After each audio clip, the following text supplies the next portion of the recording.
Assalamualaikum, selamat tengah hari, selamat berkunjung ke blog Nadra KL Kota Dumai. Salam satu dunia, salam satu Nusantara. Kawan-kawan, hari ini Kak Nadra buat video lain daripada yang lain sikit mengenai mak dan bapak zaman sekarang ya. Kebanyakan mak dan bapak ya, tak kira di mana saja berada ya, dia suka melihat anak dia sukses dalam bidang apa saja. Memang itu kewajipan seorang ibu dan ayah ya. Itulah kewajipan seorang ibu dan ayah, menengok anak sukses semuanya. Tapi dari bagian yang sukses, dari macam karya ke apa ke, semuanya kita nak juga dia sukses dalam berumah tangga. Itulah yang paling utama, apalagi kalau anak perempuan. Kalau anak lelaki itu tak kisahlah. Kalau anak perempuan tu hendaknya sukses juga dalam berumah tangga. Itulah untuk anak perempuan. Ada satu hal ya, Kak Nara tengok ya, satu video tu, anak dia pun memang dah sukses lah. Sukses dalam apa hal pun dia dah sukses semuanya. Tapi dalam kesuksesan dia tu banyak orang suka dia, dan banyak pula lelaki yang suka dia. Tapi dia ada satu lelaki saja untuk dia. Kemana dia pergi, dia sama dengan power dia tu. Kemana dia pergi mana-mana lah. Kecuali kalau dia pergi kerja saja, baru dia pergi sendiri. Tapi dalam macam bapak dia, macam yang power anak dia tu, dah sukalah dengan anak dia, dah bersedia untuk berumah tangga lah. Tapi yang bapak dia macam tak suka, keluarga dia macam tak suka. Tapi sebenarnya kita sebagai orang tua ya, kadang orang yang menyukai anak kita tu sekali je datang dalam seumur hidup dia. Kalau dia betul-betul dah cukup syarat, dah cukup apa yang dia apakan, anak kita pun dah cukup umur, apa salahnya kita terima dia? Yang pertama, dia dah ada rumah, kereta, kerja bagus. Anak pun dah cukup umur. Daripada anak kita digosong ke sana kemari, digotong ke sana kemari.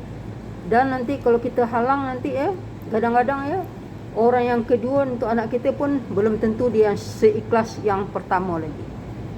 Sebab yang pertama ni betul-betul dah ikhlas, betul-betul dah pandai mendekatkan diri dengan keluarga, betul-betul dia sudah boleh membahagiakan keluarga lah, yang pertama, lelaki yang pertama ni. Jadi dia betul-betul ikhlas nak mengambil sebagai isteri keluarga. Dia pun dah dia kenalkan lah, yang perempuan pun dah kenal dengan keluarga dia. Semua dah sama-sama suka lah. Tapi cuma untuk dia sign untuk menikah saja, bapak dia belum bersedia untuk anak dia menikah. Alasannya masih muda. Kalau bagi Kak Nara ya, usia muda, usia tua, itu tak jadi hal. Kalau dia datang jodoh yang tepat untuk dia, usia muda pun kita lanjutkan juga. Daripada kita tunggu-tunggu anak kita dihangkut dengan orang ke sana kemari, selepas tu dah muak, nanti dia dilepaskannya, dia dapat yang lagi bagus. Kita menolak, kita sebagai ibu bapa menolak, itu tak baik tau.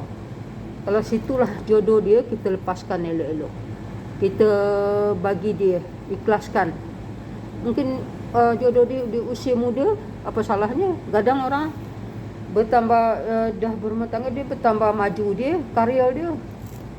Itulah, jadi kalau sebagai mak bapak tu tak payahlah halang. Kalau anak tu nak menikah muda ke, nak menikah di usia tua ke, kalau dia dah bersedia, dia akan bagi tahu dengan kita. Kadang dia dah bersedia, kita pula nak menghalang, kata muda lagi lah. Jangan cakap muda tu. Kadang yang pertama tu, kawan dia yang pertama tu lah yang ikhlas sampai sepanjang hayat dia. Kita tunggu yang kedua, yang ketiga, yang keempat ya, belum tentu dia seikhlas yang pertama. Kita boleh tengok yang pertama tu macam mana dia mendekatkan diri kepada kita. Itu yang Kak Nara bagi tahu kepada mak bapak ya. Tengok siapa yang ikhlas dengan anak kita, mendekatkan diri kepada anak kita. Itulah yang kita terima. Jangan nanti ya, bila dah banyak-banyak dah lama dah tak ada orang mendekat diri pada anak lagi, baru kita nak suruh dia menikah. Kadang orang yang kita suruh menikah dengan dia tu, dia tergopoh-gopoh mencari, lelah orang tak betul. Orang habiskan duit dia lah bagai, orang menyiksa dia lah bagai. Kalau ini dah nampak terang-terangan dia dah bersedia dalam serba-serbi, kasih sayang pun cukup baik, mendekatkan diri pada orang tua pandai. Itu dia yang paling baik. Pekerja baik, dah punya rumah, dah punya kereta, punya kedudukan. Itu yang bagus. Buat apa kita nak anukan lagi? Nak kita tunggu-tunggu lama-lama. Ini sebagai mak bapak ya, harus diterima orang yang macam ni. Kalau kita tunggu-tunggu, oh kerja anak kita muda lagi, jangan kita anggap muda. Usia kalau 18 tahun ke atas tu dah boleh. Jangan tunggu 30. Memanglah zaman sekarang boleh 30, 40, 50 tu okey lagi. Tapi kalau seandainya dia datang di usia muda, terima saja. Ini bagi Kak Nadra lah, sebagai bagi pendapat. Ada sekarang mak bapak suka menunjukkan karya anak lah, anak nak maju dululah, nak bekerja, nak dapat penghasilan sendirilah, baru suruh anak tu menikah lah. Selalunya mak bapak macam tu. Kita kadang-kadang di dalam dia menikah tu, kadang rezeki dia berlimpah ganda, berlimpah-limpah dari dia mencari rezeki seorang. Itulah bagi Kak Nadala. Tapi bagi setiap orang tu kan berlainan, tak sama tuan-tuan. Banyak Kak Nara tengok ya, yang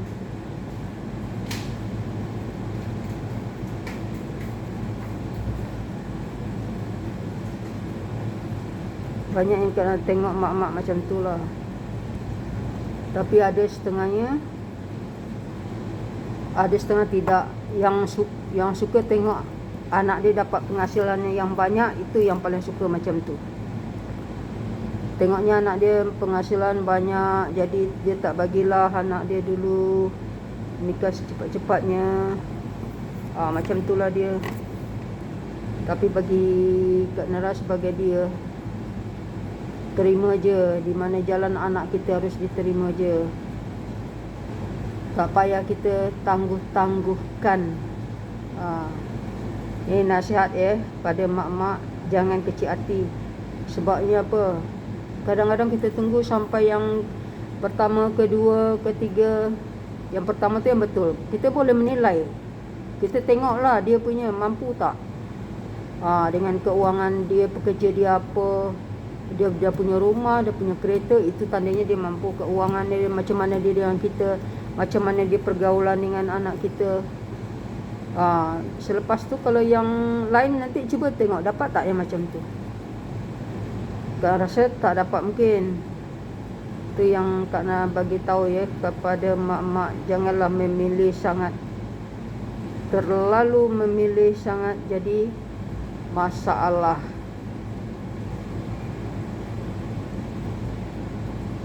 Selalunya yang orang memilih-milih sangat ni yang buat, yang mak bapak memilih-milih nak cari yang lebih hebat lagi ke, nak cari yang lebih kaya ke. Dia kadang-kadang kalau anak okey, mak bapak tak okey. Selalu macam tu. Kita sebagai mak bapak biasanya kita lepaskan aja. Kita lepaskan apa anak kita nak, asalkan di jalan yang tepat, tak jalan yang salah. Bagi pendapat Kak Nara lah. Kalau di jalan yang salah tu sah. Kalau di jalan yang tepat tu dia buat, kita sokong dia. Duit cari banyak mana pun takkan cukup. Kadang dia duit di masa itulah dia datang rezekinya berlimpah-limpah. Ini seseorang punya pendapat berlainan. Ada setengah orang lain pendapat dia lain. Banyak pendapat yang tak sama. Itulah kawan-kawan. Kak Nara selalu suka bagi pendapat. Kalau bernas bagi orang, nontonlah. Kalau tak, abaikanlah. Jangan lupa like, subscribe channel Nadra ke Kota Dumai. Satu Sprite amat berharga bagi Kak Nadra.